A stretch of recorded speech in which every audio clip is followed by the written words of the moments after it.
بسم الله الرحمن الرحيم. تبارك الذي بيده الملك وهو على كل شيء قدير، الذي خلق الموت والحياة ليبلوكم أيكم أحسن عملا وهو العزيز الغفور، الذي خلق 7 سماوات طباقا ما ترى في خلق الرحمن من تفاوت فارجع البصر هل ترى من فطور، ثم ارجع البصر كرتين ينقلب إليك البصر خاسئا وهو حسير، ولقد زينا السماء الدنيا بمصابيح وجعلناها رجوما للشياطين وأعتدنا لهم عذاب السعير، وللذين كفروا بربهم عذاب جهنم وبئس المصير، إذا ألقوا فيها سمعوا لها شهيقا وهي تفور تكاد تميز من الغيظ،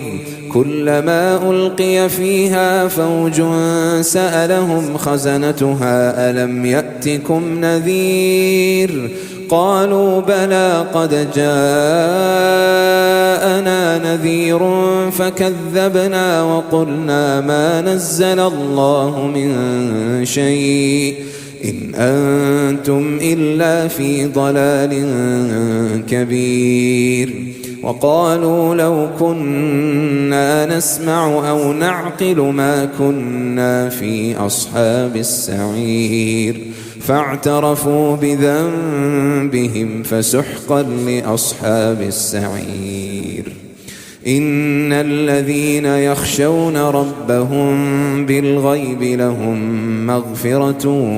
وأجر كبير، وأسروا قولكم أو اجهروا به إنه عليم بذات الصدور، ألا يعلم من خلق وهو اللطيف الخبير، هو الذي جعل لكم الأرض ذلولا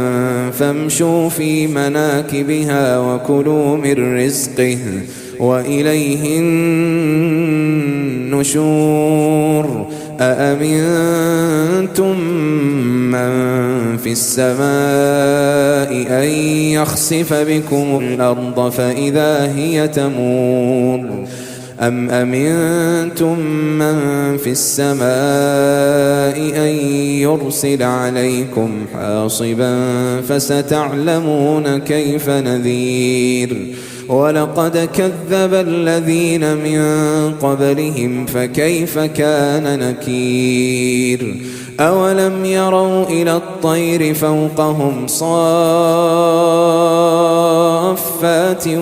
ويقبضن ما يمسكهن إلا الرحمن إنه بكل شيء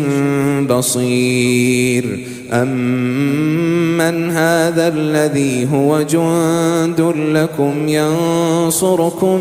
من دون الرحمن إن الكافرون إلا في غرور، أمن هذا الذي يرزقكم إن أمسك رزقه بل لجوا في عتو ونفور، أفمن